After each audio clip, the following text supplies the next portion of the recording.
James se limpió la sangre de las manos mientras observaba a la mujer inconsciente en su sofá.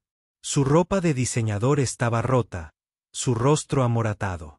Pero incluso a través de la hinchazón, pudo ver que era hermosa, de esa clase de belleza que no encajaba en su apartamento ruinoso.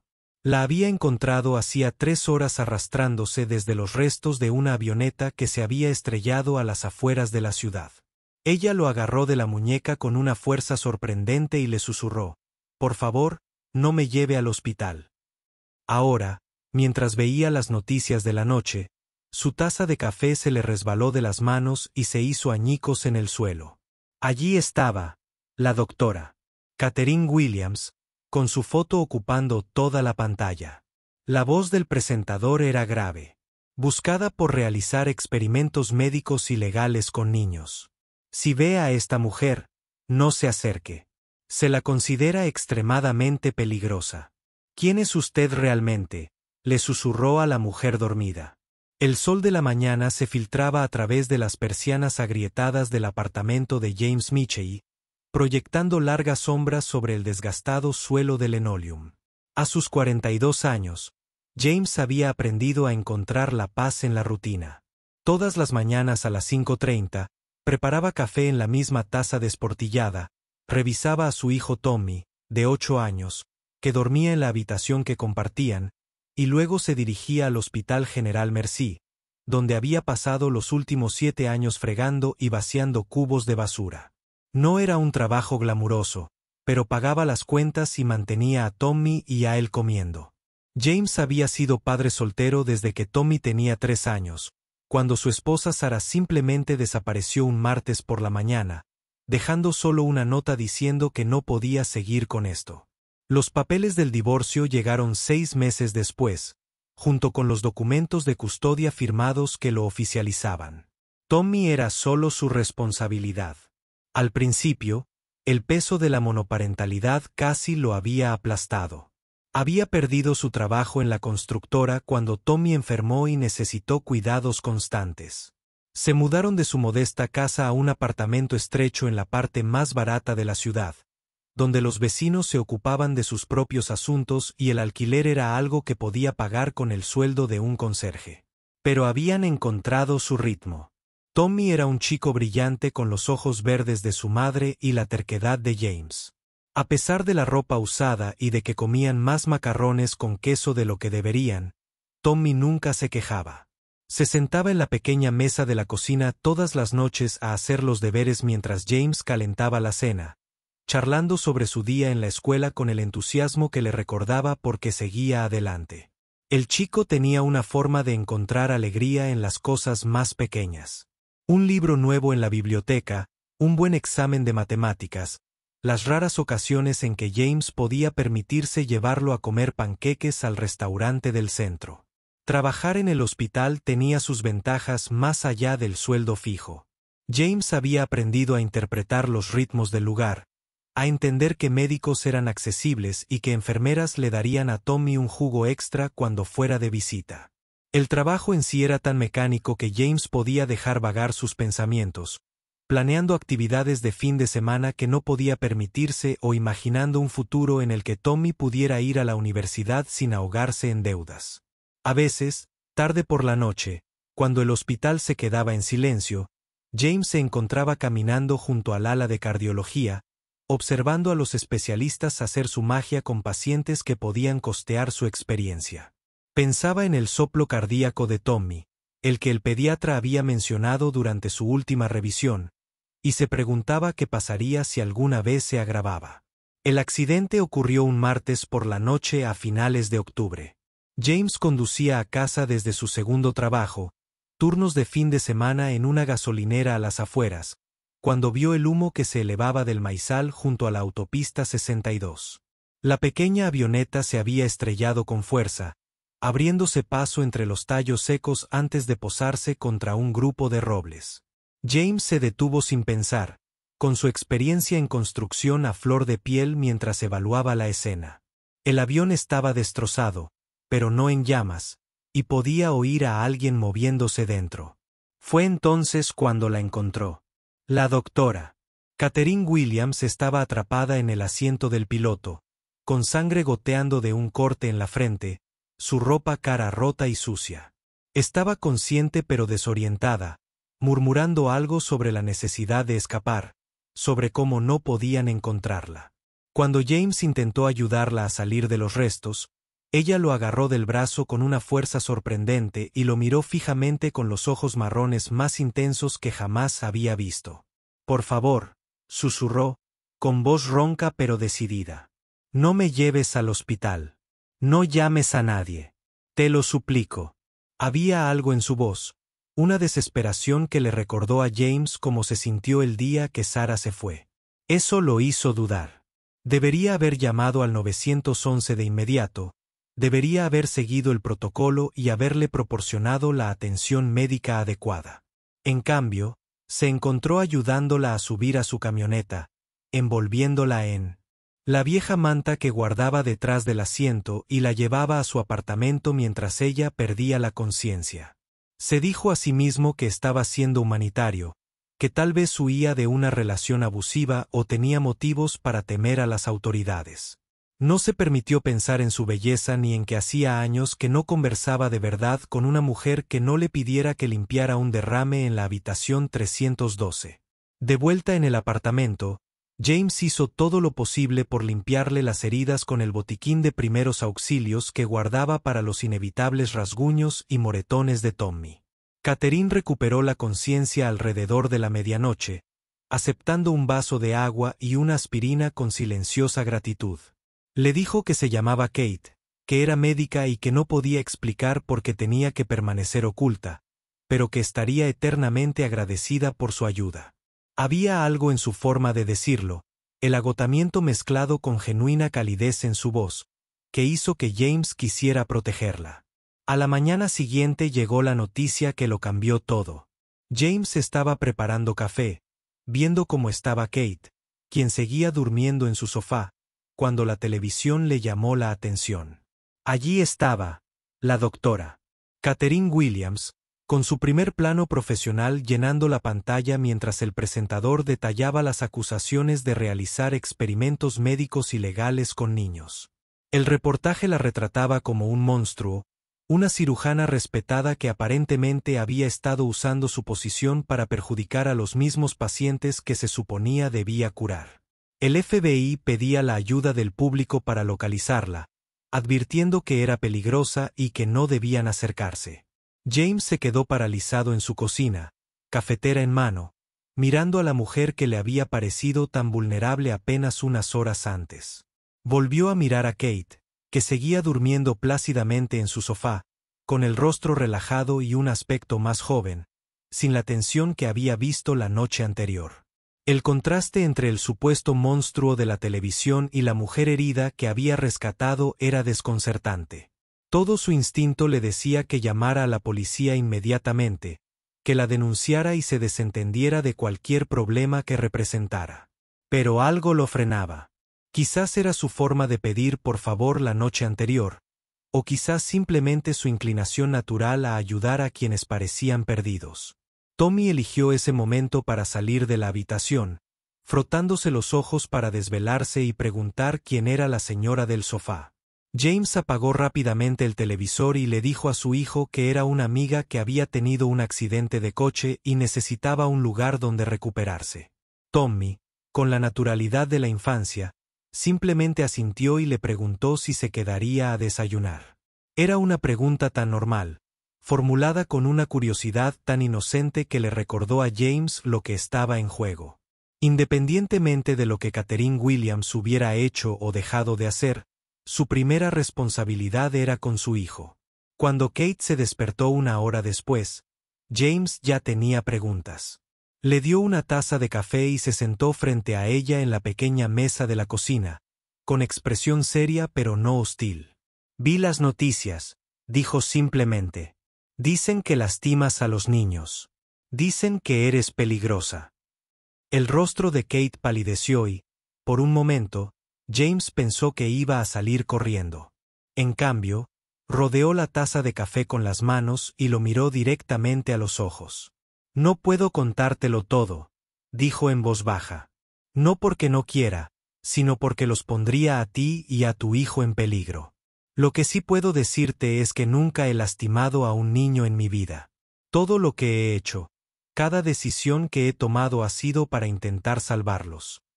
Había algo en su voz, una especie de convicción silenciosa que hizo que James quisiera creerle. Sé cómo suena eso. Sé lo que dicen las noticias, pero te pido que confíes en mí solo un poco hasta que pueda encontrar la manera de arreglar esto. James estudió su rostro, buscando señales de engaño, la frialdad que debería existir en alguien capaz de dañar a niños. En cambio, vio agotamiento, miedo y algo que parecía una angustia genuina. Era la misma expresión que había visto en su propio espejo durante los días más oscuros después de la partida de Sarah, cuando se preguntaba si era lo suficientemente fuerte como para criar a Tommy solo. En contra de su buen juicio, en contra de cada pensamiento racional en su cabeza, James se encontró asintiendo. De acuerdo, dijo. Pero necesito que entiendas algo. Ese niño es mi mundo entero. Si pienso, aunque sea por un segundo, que eres una amenaza para él, esta conversación termina y llamo a la policía. ¿Está claro? Kate asintió de inmediato, con lágrimas en los ojos. Claro como el agua, susurró. Y gracias. No tienes idea de lo que esto significa. Los siguientes días cayeron en una rutina inesperada. James se iba a trabajar por la mañana, asegurándose de que Kate tuviera todo lo que necesitaba y de que entendiera que no podía salir del apartamento. Tommy, que le había cogido cariño de inmediato a su misterioso invitado, charlaba con ella por la mañana. Desayuno antes de que James lo dejara en la escuela. Kate demostró ser sorprendentemente buena con los niños, ayudando a Tommy con sus tareas y escuchando pacientemente sus historias sobre la política del patio de recreo y sus sueños de convertirse en piloto como su abuelo. Por las noches, después de que Tommy se acostara, James y Kate se sentaban a la mesa de la cocina a charlar. Ella le contaba historias cuidadosamente editadas sobre su trabajo, sobre los niños a los que había intentado ayudar y sobre los colegas que le habían dificultado la carrera. James se encontró compartiendo más de lo que pretendía sobre su vida, sobre los desafíos de ser padre o madre soltero y sus temores sobre cómo asegurar el futuro de Tommy. Hablar con Kate era fácil, una comprensión que no había experimentado en años. Pero las noticias continuaban, cada vez pintando a Katherine Williams con tintes más oscuros. La acusaron de realizar cirugías no autorizadas, de usar medicamentos experimentales en pacientes jóvenes y de colaborar con redes internacionales de tráfico de personas. El FBI aumentó la recompensa por información que condujera a su captura, y James se sobresaltaba cada vez que alguien llamaba a su puerta o a su teléfono. Empezó a variar sus rutas de ida y vuelta al trabajo, evitando a los vecinos más de lo habitual y mirando constantemente por encima del hombro. El punto de inflexión llegó un viernes por la tarde. James acababa de regresar del trabajo cuando encontró a Tommy sentado a la mesa de la cocina, con lágrimas en los ojos, mientras Kate estaba arrodillada a su lado, con aspecto afligido. ¿Qué ha pasado?, preguntó James, moviéndose inmediatamente al lado de su hijo. Tommy lo miró con el dolor que ningún niño de 8 años debería experimentar.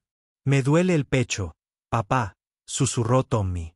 Me duele muchísimo y no puedo respirar bien. James sintió que su mundo se tambaleaba. Había estado temiendo este momento desde la última visita de Tommy al médico, cuando el pediatra mencionó que el soplo cardíaco del niño parecía estar acentuándose. Habían programado pruebas de seguimiento, pero James las había estado posponiendo porque no podía permitirse las visitas al especialista. Kate adoptó inmediatamente un enfoque profesional, sustituyendo la amabilidad con el paciente por la eficiencia clínica. Auscultó el tórax de Tommy con un estetoscopio del botiquín de primeros auxilios de James, le hizo preguntas minuciosas sobre sus síntomas y realizó una serie de pruebas sencillas. Su expresión se tornaba más seria con cada minuto que pasaba. Finalmente, miró a James con ojos serios. Necesita cirugía, dijo en voz baja. Su condición cardíaca ha progresado tanto que la medicación no será suficiente. Sin intervención, Podría sufrir un paro cardíaco en cualquier momento. Las palabras impactaron a James como un golpe físico. Sabía que este día podría llegar, pero oírlo dicho con tanta naturalidad lo hizo real de una manera que lo aterrorizó. ¿Cuánto cuesta?, preguntó, sabiendo ya que la respuesta sería imposible. Kate dudó antes de responder. Al menos $200,000, quizás más, dependiendo de las complicaciones, y tiene que ser pronto, como máximo en las próximas semanas. James sintió que las piernas le fallaban y se hundió en la silla junto a la cama de Tommy. $200,000 bien podrían haber sido 2 millones. Su seguro no cubría procedimientos experimentales, e incluso con cobertura, los deducibles lo llevarían a la ruina. Esa noche, después de que Tommy finalmente se durmiera, James y Kate se sentaron en la sala en un silencio sepulcral. El televisor estaba encendido pero en silencio, mostrando otro reportaje sobre la búsqueda del peligroso médico. James miró la pantalla, luego a Kate, luego de nuevo a la pantalla. La ironía no se le escapó. La mujer sentada en su sala era buscada por el FBI por presuntamente lastimar a niños. Pero ella podría ser la única persona que podría salvar la vida de su hijo. Yo podría hacerlo, dijo Kate en voz baja, rompiendo el silencio. La cirugía. He realizado docenas de procedimientos cardíacos pediátricos. Podría salvarlo. James se giró para mirarla, no viendo a la fugitiva de las noticias, sino a la cirujana experta que decía ser. Pero la animó, sabiendo que tenía que haber una trampa. Pero tendría que ser aquí o en algún lugar clandestino. No puedo ir a un hospital. En cuanto me presente, me arrestarán. Y el procedimiento es arriesgado, incluso en las mejores circunstancias, sin un equipo quirúrgico completo, sin el equipo adecuado.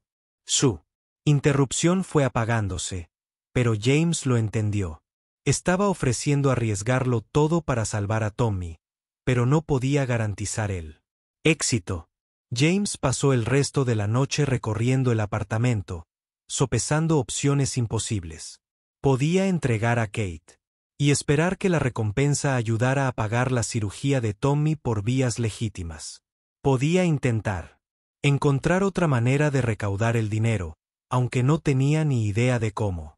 O podía confiar en la mujer que se había convertido en parte de sus vidas, la mujer que era un monstruo o una víctima de circunstancias que él no entendía. Al amanecer destrozado por el apartamento, James tomó una decisión. Confiaría la vida de su hijo a Kate Williams, no porque estuviera seguro de que ella, inocente, pero porque no tenía otra opción. Tommy lo era todo para él, y si existía la mínima posibilidad de que Kate pudiera salvarlo, James tenía que aprovecharla. Cualesquiera que fueran las consecuencias, cualesquiera que fueran los riesgos, la vida de su hijo valía más que su propia seguridad o reputación.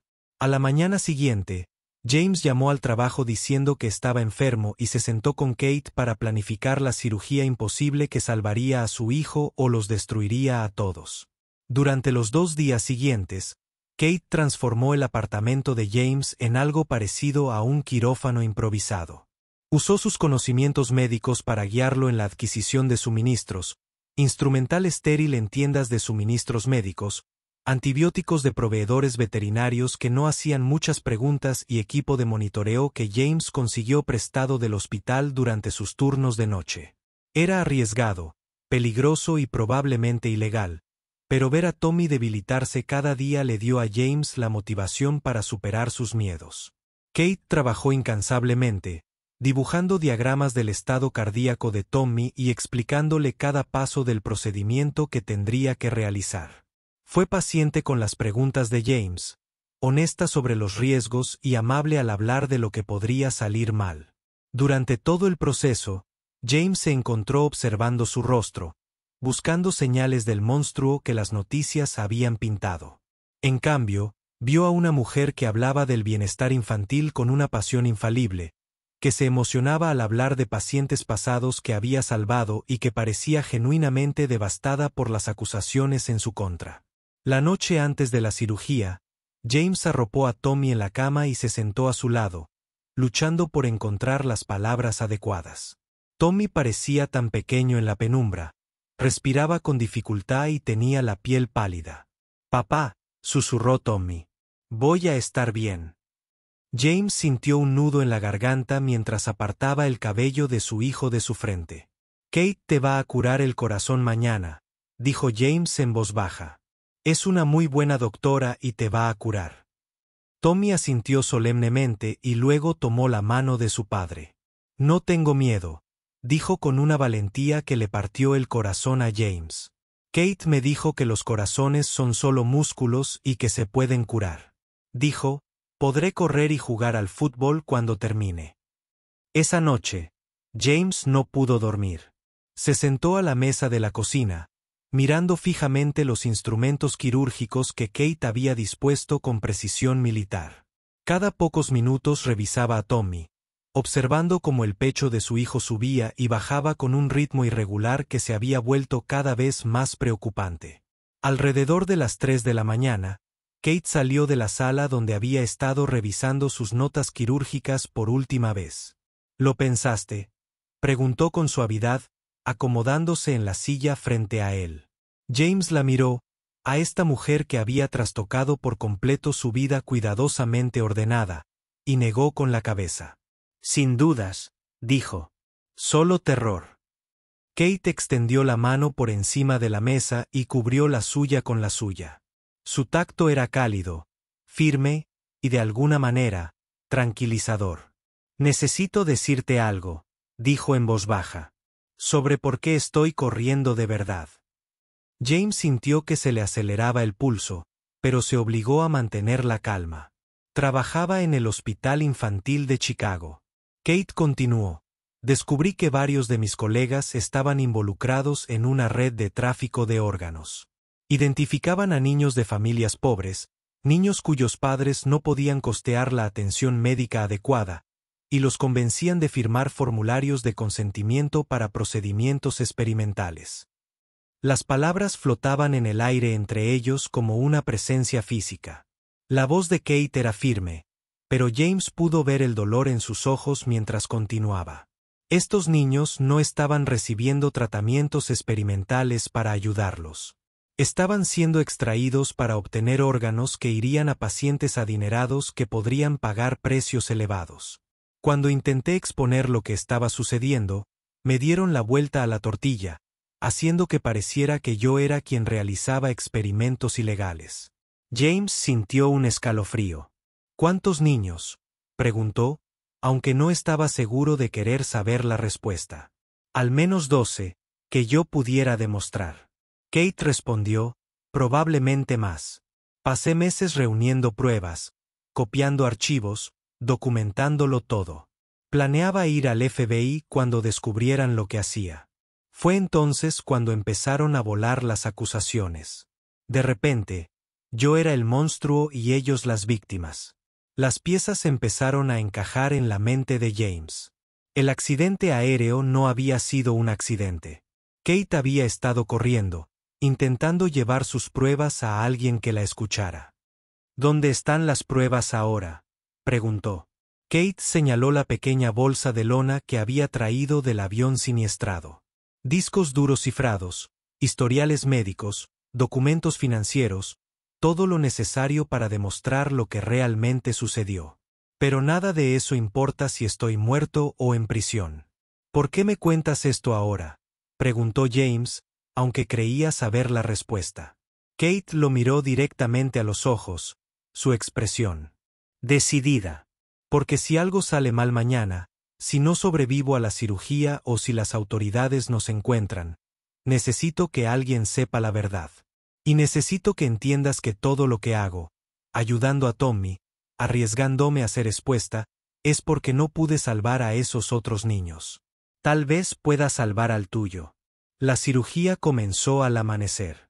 James había sacado todos los muebles de la sala, creando un ambiente lo más estéril posible. Kate le había explicado su papel como asistente, enseñándole a manejar sus instrumentos, a monitorear los signos vitales de Tommy y qué hacer si surgían complicaciones. Fue aterrador y surrealista ver a su hijo de 80 años inconsciente en la mesa de la cocina mientras un cirujano fugitivo se preparaba para operarle el corazón.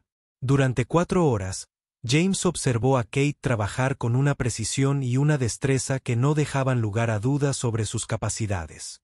Sus manos eran firmes, sus movimientos seguros y su concentración absoluta. Ella narró cada paso del procedimiento en términos clínicos y discretos, en parte para mantener a James informado y en parte, sospechaba él, para calmar sus propios nervios. Cuando surgieron complicaciones, y surgieron 2 veces, Kate se adaptó rápidamente. Sus años de entrenamiento se hicieron evidentes en cada decisión que tomaba. El momento en que el corazón de Tommy dejó de latir fueron los 10 segundos más largos de la vida de James. El monitor dejó de latir.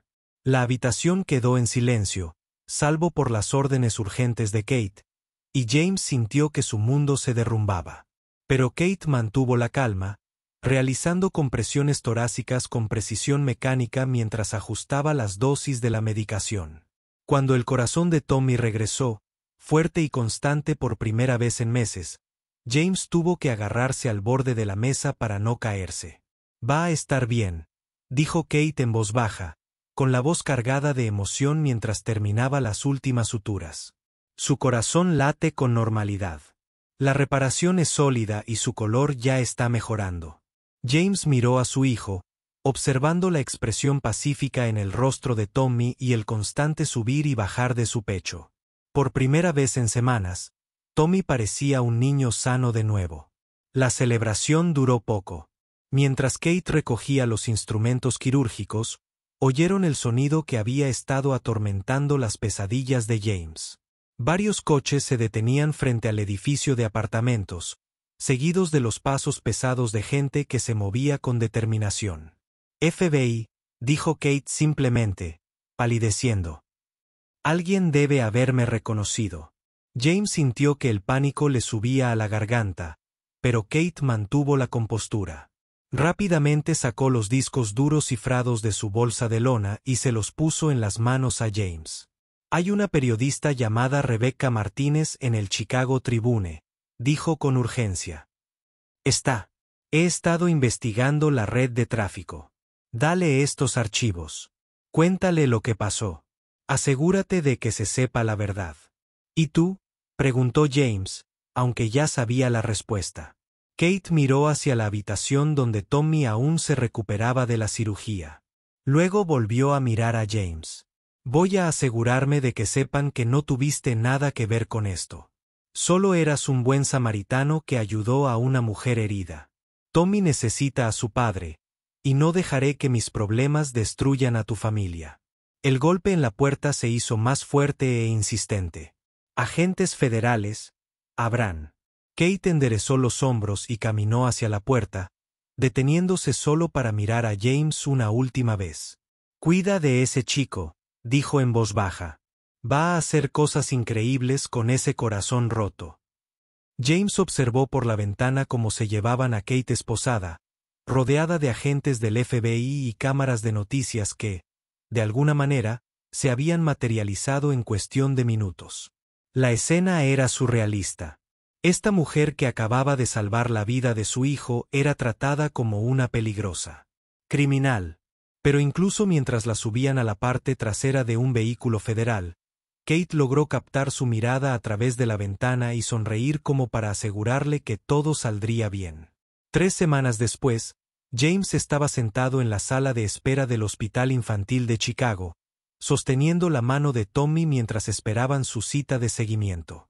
Tommy se había recuperado maravillosamente de su cirugía, recuperando más energía cada día. Su color estaba sano y vibrante. La historia que Kate le había contado había sido corroborada por la investigación de Rebecca Martínez, que resultó en el arresto de 6 médicos y administradores del hospital involucrados en la red de tráfico de órganos. La doctora Catherine Williams había sido absuelta de todos los cargos relacionados con dañar a niños. De hecho, estaba siendo aclamada como una heroína por su papel en exponer la operación de tráfico. Las pruebas que había reunido durante meses de peligrosa investigación habían sido cruciales para construir el caso contra los verdaderos criminales. Todavía enfrentaba cargos relacionados con la cirugía no autorizada que le practicó a Tommy, pero la opinión pública había cambiado drásticamente a su favor cuando la historia completa salió a la luz. Señor Michei, una enfermera llamó desde la puerta de la sala de reconocimiento. El doctor Williams lo verá ahora. James sintió que el corazón le daba un vuelco mientras MMY siguió a la enfermera por el conocido pasillo del hospital. Cuando entraron en la sala de reconocimiento, Kate estaba de pie junto a la camilla, con su uniforme limpio y una sonrisa que iluminaba todo su rostro. ¿Cómo está mi paciente favorito?, le preguntó a Tommy, quien inmediatamente comenzó a describir con entusiasmo todas las actividades que había podido realizar desde su cirugía. Kate escuchó pacientemente, a veces haciendo preguntas médicas, pero sobre todo disfrutando de la vista de un niño sano y feliz.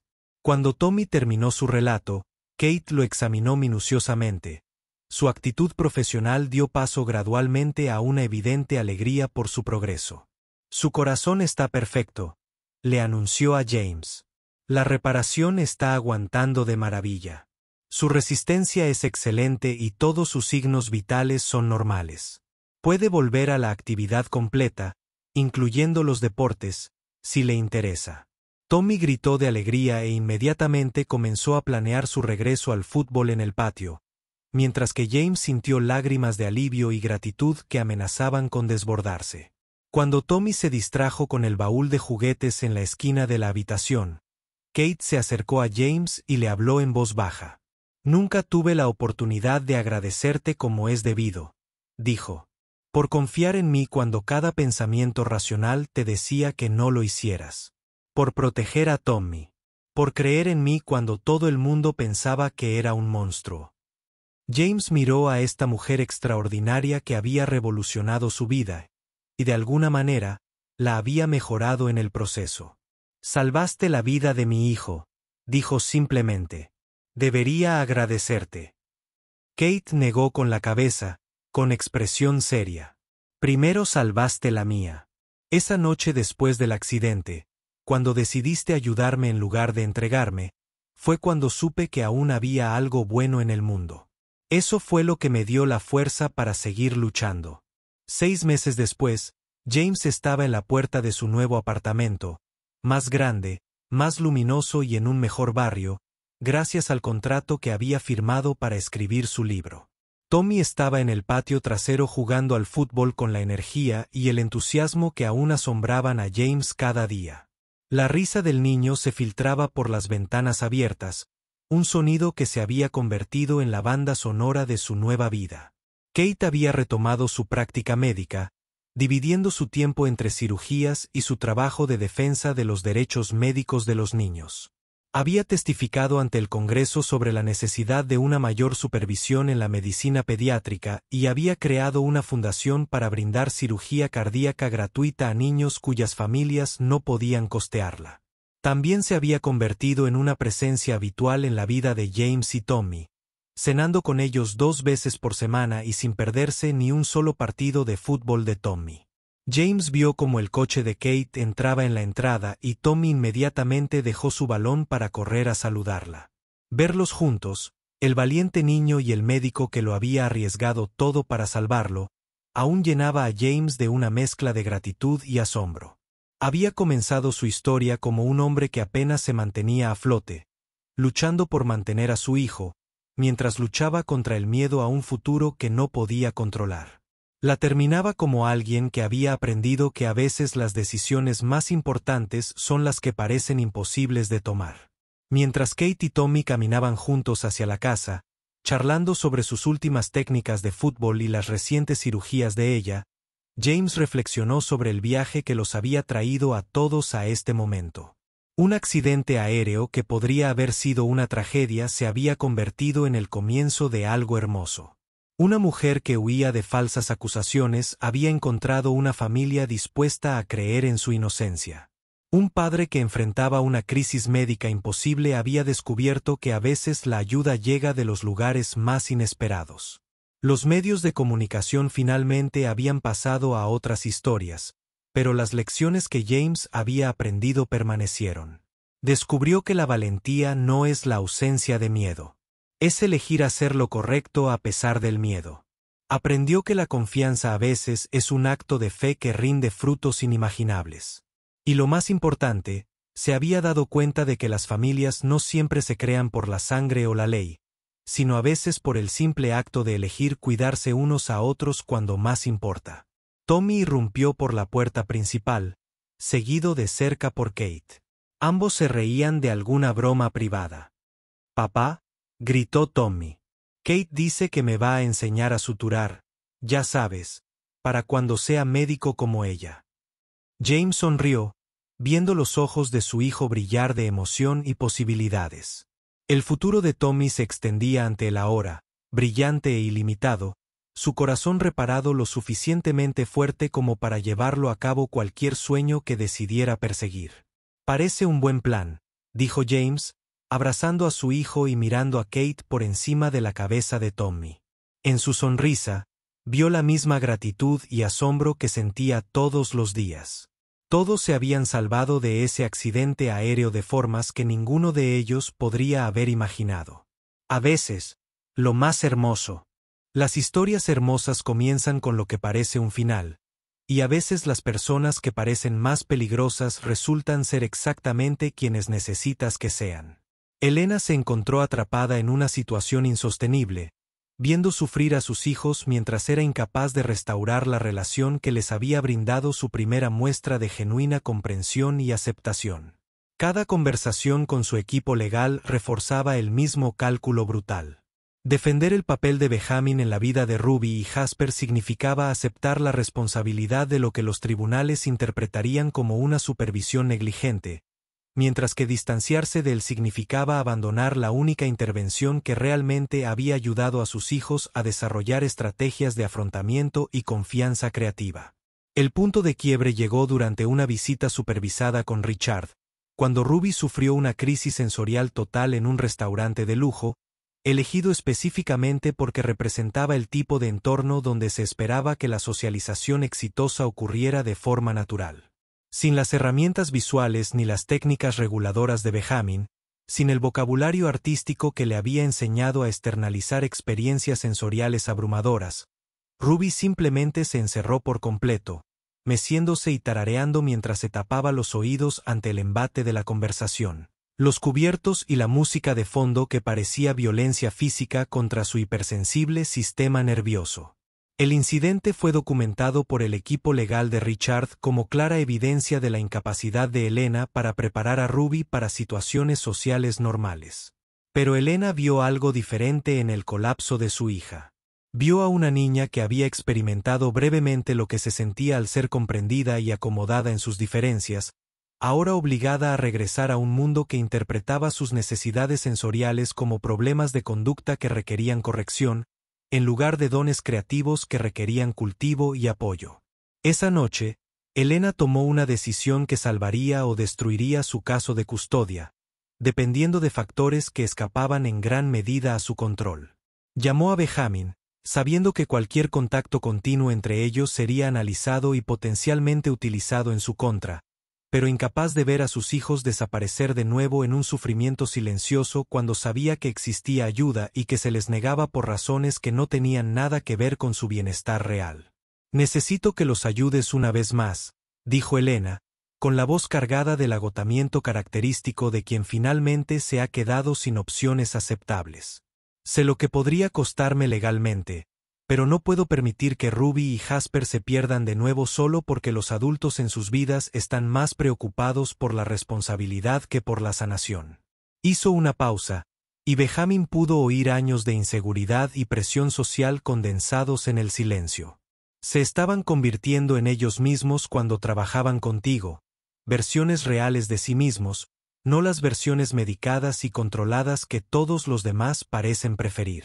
La conversación que comenzó como una solicitud desesperada de intervención temporal se convirtió en algo mucho más significativo, Un reconocimiento mutuo de que tanto Benjamin como Elena se habían estado ocultando de su autenticidad por miedo al juicio y a la pérdida. La identidad de Elena como galería había eclipsado su genuina pasión por apoyar las voces artísticas marginadas, mientras que el retraimiento de Benjamin en el anonimato le había impedido usar sus dones al servicio de la labor sanadora que Luna creía que era su verdadera vocación. ¿Y si dejáramos de escondernos?, preguntó Eleyanena, con un peso que trascendía su crisis inmediata. ¿Y si construyéramos algo juntos?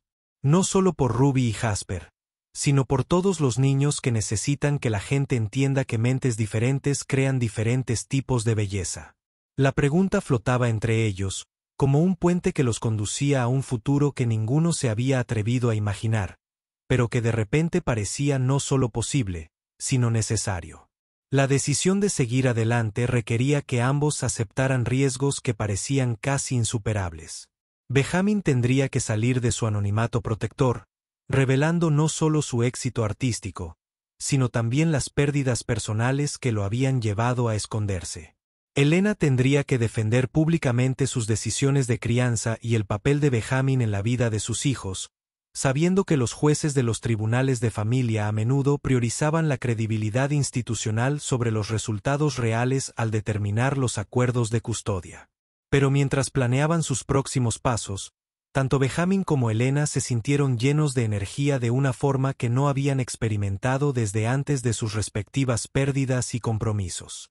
La perspectiva de crear algo auténtico y significativo juntos.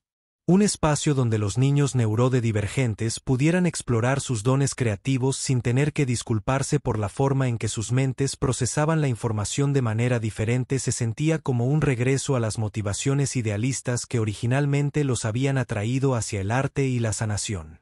El primer paso fue la decisión de Benjamin de revelar públicamente su identidad como el artista detrás de las donaciones anónimas que habían financiado la investigación neurouniversitaria durante los últimos 3 años. El anuncio, realizado a través de las redes académicas del Dr. Cross, en lugar de los medios tradicionales, recontextualizó todo lo sucedido en la Academia Harmony Heights. En lugar de un trabajador de mantenimiento que traspasaba los límites profesionales, Benjamin Michei se reveló como un reconocido experto en técnicas de arteterapia, cuyas intervenciones informales con Ruby y Jasper representaban exactamente el tipo de enfoques innovadores que los modelos terapéuticos convencionales a menudo pasaban por alto. La revelación tuvo implicaciones legales inmediatas para el caso de custodia de Elena. Los testigos expertos que estaban preparados para testificar sobre los peligros del contacto sin supervisión entre niños y personal no cualificado se encontraron en la incómoda situación de tener que explicar por qué consideraban que un profesional de arteterapia reconocido a nivel nacional no era adecuado para trabajar con niños que demostraban claros beneficios de sus técnicas. La narrativa pasó de una supervisión negligente a una intervención innovadora, en particular cuando el Dr. Cross accedió a testificar sobre la sofisticada comprensión de los estilos de procesamiento neuroderivante que el trabajo de Benjamin con las gemelas había demostrado. Pero la victoria legal fue casi secundaria a la transformación personal que la revelación de su identidad generó en Benjamin. Tras 3 años de invisibilidad deliberada, recuperar el reconocimiento público como artista fue como emerger de la nada y recordar cómo respirar. Las conversaciones con periodistas e investigadores que deseaban comprender sus técnicas terapéuticas lo obligaron a expresar ideas sobre el arte y la sanación que había estado desarrollando intuitivamente desde la muerte de Luna, pero que nunca se le había exigido que explicara en un lenguaje profesional. Más importante aún, la revelación pública de su éxito le permitió a Benjamin integrar finalmente los diferentes aspectos de su identidad. El viudo afligido, el padre devoto, el artista exitoso y el terapeuta innovador en algo coherente y auténtico. Ya no ocultaba partes importantes de sí mismo a las personas que le importaban, ya no mantenía límites exhaustivos entre su yo público y privado. La audiencia de custodia, que había parecido una amenaza, finalmente se convirtió en una oportunidad para que Elena demostrara exactamente el tipo de pensamiento innovador y defensa centrada en el niño que los tribunales de familia afirmaban priorizar para determinar el interés superior de los niños. Con la identidad de Benjamin revelada y su experiencia demostrada, La mejora en el funcionamiento de Ruby y Jasper bajo su guía se convirtió en evidencia del compromiso de Elena por encontrar intervenciones efectivas para las necesidades específicas de sus hijos. En lugar de simplemente aceptar tratamientos convencionales que no habían tenido éxito, Ruby y Jasper brindaron el testimonio más convincente, no a través de declaraciones formales, sino a través de las obras de arte que crearon durante el proceso de evaluación. Trabajando con Benjamin en un entorno terapéutico supervisado, crearon obras colaborativas que demostraron no solo talento artístico, sino también inteligencia emocional y autoconciencia sofisticadas. Su capacidad para externalizar experiencias internas complejas mediante metáforas visuales demostró a los psicólogos evaluadores que sus dificultades conductuales previas no reflejaban retrasos en el desarrollo ni trastornos emocionales, sino más bien frustración por no poder comunicar su rica vida interior a través de los canales verbales convencionales. La decisión del tribunal de otorgarle a Elena la custodia principal se basó, en última instancia, en la evidencia de que sus hijos prosperaban bajo su cuidado, especialmente cuando éste incluía acceso a intervenciones terapéuticas que se ajustaban a sus necesidades neurológicas y creativas específicas. Pero la victoria fue menos significativa que la transformación más amplia que se había producido en todas sus vidas a través del proceso de lucha por ella. La salida de Benjamin del anonimato había atraído la atención de otros padres que lidiaban con niños neurodivergentes, lo que dio lugar a solicitudes de consulta y oportunidades de colaboración que parecían extensiones naturales del trabajo que había estado realizando intuitivamente durante años. La defensa pública de Elena de Ruby y Jasper la había conectado con otras familias que enfrentaban desafíos similares, creando las bases de una comunidad de apoyo que se extendió mucho más allá de su victoria legal inmediata. 6 meses después de la audiencia de custodia, Elena abrió las puertas del Centro Aseford para las Artes Neurodivergentes, un almacén reconvertido que funcionaba simultáneamente como clínica de arteterapia, galería de exposiciones y centro de recursos para familias que buscaban alternativas a la programación tradicional para necesidades especiales. Benjamin se desempeñó como director de programación terapéutica del centro, desarrollando planes de estudio que integraban la expresión artística con técnicas de regulación sensorial y desarrollo emocional. Habilidades de procesamiento sensorial. La primera exposición del centro presentó obras de Ruby y Jasper junto con piezas de otros jóvenes artistas cuyas perspectivas neuroderivantes habían sido marginadas o patizadas por los sistemas educativos convencionales. La recepción inaugural atrajo a educadores, terapeutas y familias de toda la región, muchos de los cuales nunca habían visto las diferencias de los niños como fuentes de fuerza creativa en lugar de obstáculos a superar. Ruby, ahora de 7 años y cada vez más segura de su capacidad para describir sus experiencias sintéticas, ofreció visitas guiadas improvisadas de la exposición a visitantes curiosos sobre cómo el color y el sonido se entrelazaban en su mundo perceptual.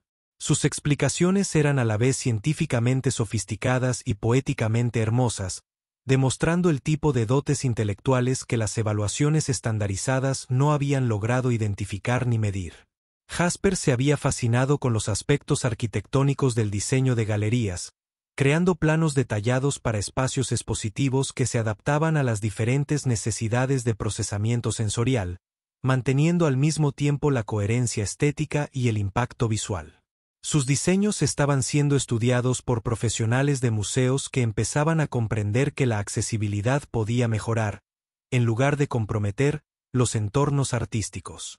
Pero quizás la transformación más significativa fue visible en el propio Benjamin, quien descubrió que la sanación no requería elegir entre honrar la memoria de Luna y construir una nueva vida. Su trabajo en el centro se sentía como una continuación directa de la filosofía terapéutica que Luna había encarnado.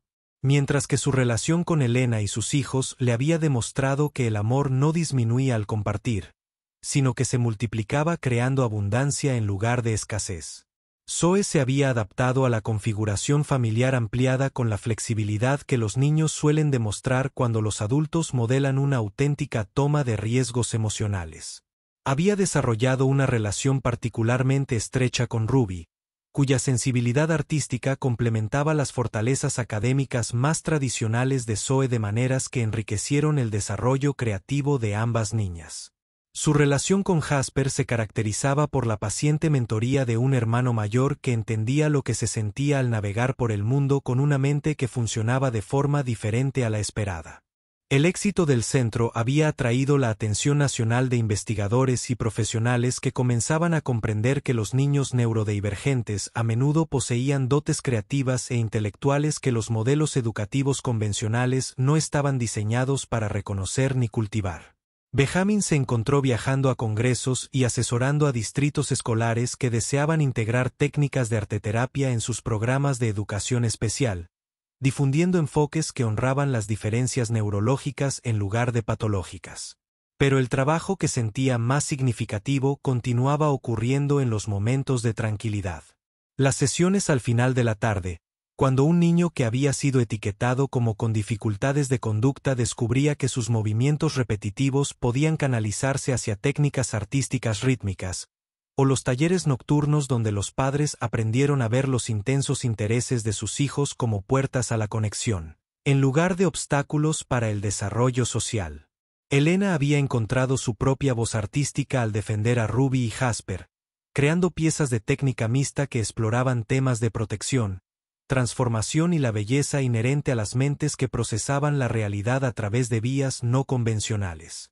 Su obra se presentó en exposiciones junto con las pinturas de Benjamin y los proyectos colaborativos de los niños, creando conversaciones visuales que demostraban cómo la sanación podía convertirse en un acto creativo compartido entre generaciones y relaciones. El aniversario de la inauguración del centro no se celebró formalmente, sino con un discreto reconocimiento de cuanto había cambiado en sus vidas. Benjamin se encontraba en la galería principal, rodeado de obras de arte que representaban cientos de horas de colaboración terapéutica entre niños y adultos neurodivergentes que habían aprendido a ver sus diferencias como fuentes de potencial creativo, en lugar de problemas que requerían corrección.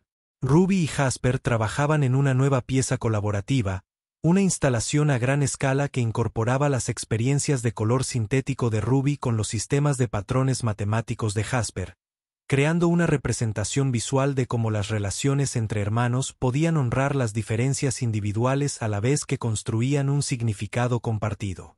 Su sencilla colaboración reflejaba la seguridad que habían encontrado al ser comprendidos y aceptados tal como eran, en lugar de como otros pensaban que deberían convertirse.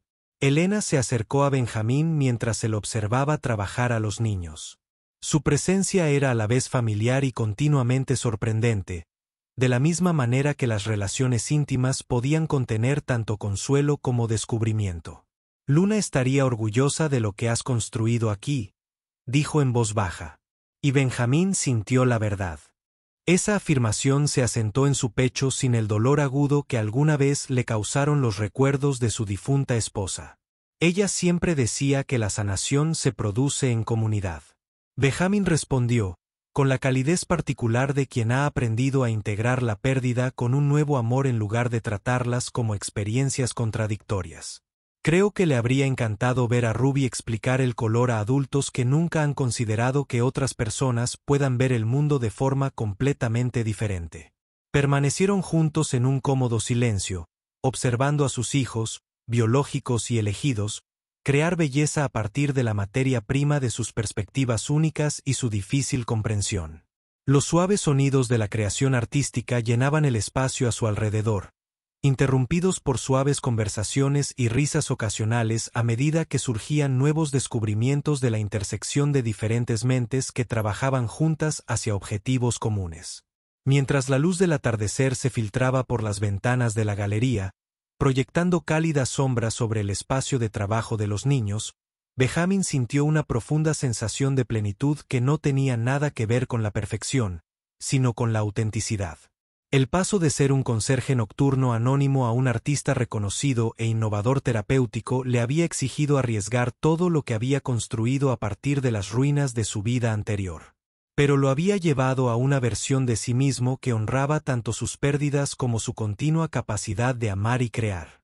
Las voces de los niños se extendían por la galería, hablando de temperaturas de color y relaciones geométricas con la fluida pericia de jóvenes artistas a quienes se les había enseñado a confiar en sus percepciones y a valorar sus formas únicas de procesar la información. En su confiada colaboración, Benjamin podía vislumbrar el futuro que él y Elena estaban construyendo juntos. Un mundo donde las diferencias se celebraban en lugar de corregirse, donde la sanación se producía a través de la conexión en lugar del aislamiento, y donde el amor se multiplicaba en lugar de disminuir al compartirse a través de las complejas redes de la familia elegida. Los últimos visitantes se marcharon cuando la oscuridad se apoderó de la ciudad, dejando la galería tranquila y cálida bajo el resplandor de una iluminación cuidadosamente colocada que se adaptaba a las diversas necesidades de procesamiento sensorial. Ruby se había quedado dormida, acurrucada junto a su último estudio de color, mientras Jasper seguía trabajando en cálculos matemáticos para su próximo proyecto colaborativo. Zoe leía tranquilamente en un rincón, levantando la vista de vez en cuando para observar la acogedora intimidad de su inusual reunión familiar. Elena comenzó el delicado proceso de adaptación de los niños a las rutinas de casa y a la hora de dormir. Sus movimientos reflejaban la eficiencia experta de quien ha aprendido a crear estructuras sin rigidez, adaptación sin caos. Benjamin reunió los materiales de arte y apagó el equipo. Sus manos recorrían patrones familiares que se habían vuelto meditativos en lugar de meramente funcionales. Mientras se preparaban para abandonar el espacio de la galería, que se había convertido en el símbolo visible de su compromiso de honrar los dones neurodivergentes, Benjamin se detuvo a observar una vez más la instalación colaborativa de los niños. La pieza parecía latir con su propia luz interna, patrones geométricos y colores fluidos, creando una representación visual de mentes trabajando juntas en armonía en lugar de competir. El mañana traería nuevos desafíos. Solicitudes de financiación y colaboraciones de investigación, sesiones terapéuticas con niños cuyos dones aún no habían sido reconocidos, conversaciones con educadores y padres que comenzaban a comprender que ser diferente no significaba necesariamente ser deficiente. Pero esta noche, rodeado de la silenciosa evidencia de sanación, creatividad y amor que había surgido de su disposición a arriesgarse a una conexión auténtica, Benjamin Michei sintió la profunda satisfacción de alguien que finalmente había aprendido a dejar de esconderse de sus propios dones y de las personas que más los necesitaban. El viaje a casa por las tranquilas calles de la ciudad se llenó del cómodo silencio de una familia que había aprendido a comunicarse tanto con la presencia como con las palabras, sus diferentes formas de procesar y expresar emociones entretejidas en algo resiliente, hermoso y completamente propio. Y en la respiración tranquila de los niños que finalmente se sintieron lo suficientemente seguros como para dormir profundamente, Benjamin pudo escuchar el eco de la voz de Luna, recordándole que el arte más importante siempre era el que ayudaba a otras personas a recordar que no estaban solas en él.